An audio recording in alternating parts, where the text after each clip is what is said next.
And it wasn't until I had my first beer is when I truly became a real man. You guys remember your first beer, your first drink? Yes, sir. You guys picked it up like it's your first drink. Yeah, right here. I've been a Christian for 58 years.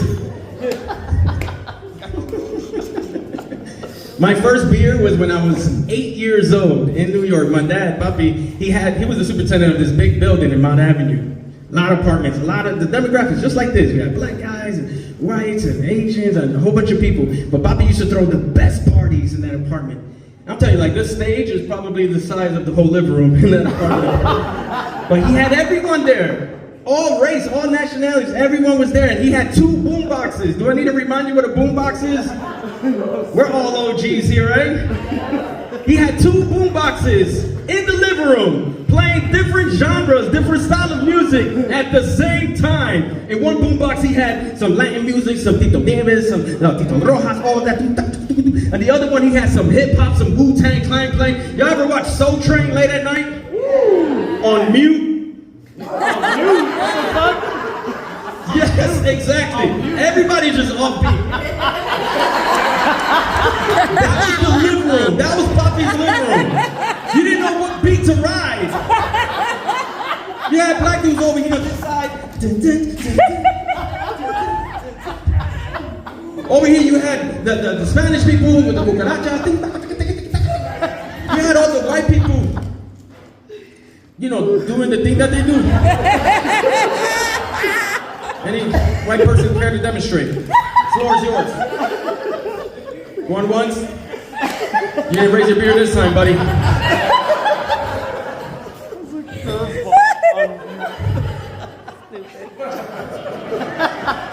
Why do you guys leap when you dance at weddings?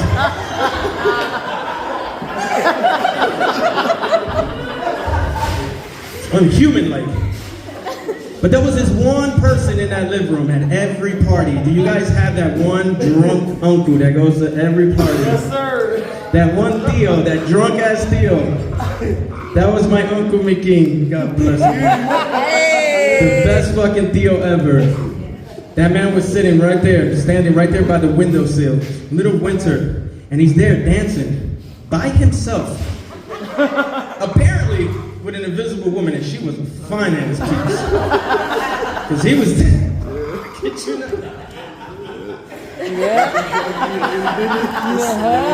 And everybody's used to it. He just, he brought her again.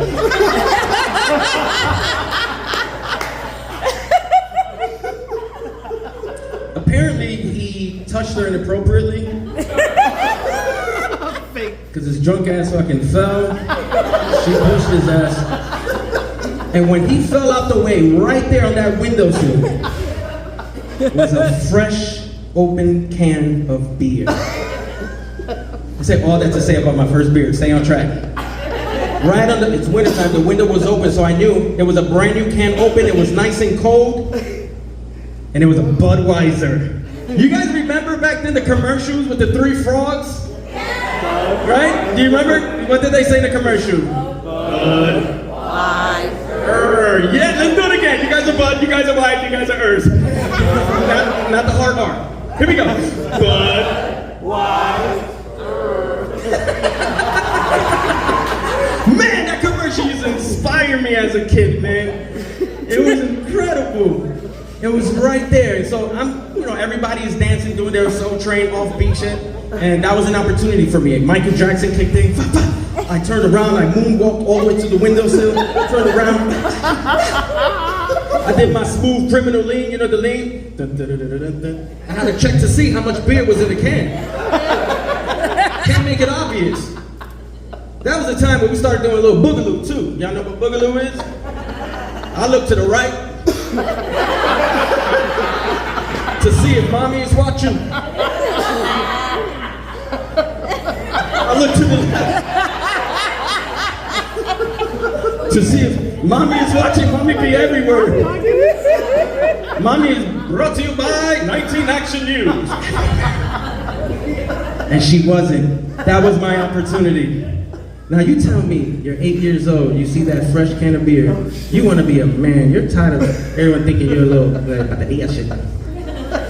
Do you think I took that beer and just sipped it, or I chugged that shit back? You tell me.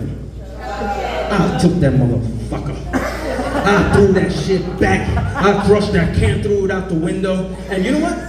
Sure enough, like for any 8-year-old, it was pretty fucking disgusting. I wanted to throw up so bad. I covered my mouth, I wanted to throw up, but I knew if I threw up, all the beer was gonna come out, my mom was gonna notice, she was gonna have the chocolate, she was gonna whip my ass. I didn't know what to do, I was in panic mode. And I looked to the right, see, I'm going to the bathroom, I run to the bathroom, I knock on the door. It was locked, nobody's out there. Bobby comes out, he opens the door, he goes, whoa, my son, because I'm the second son. He has 3 sons. His first son is son, I'm son, my son, and my little brother is my son. He's like,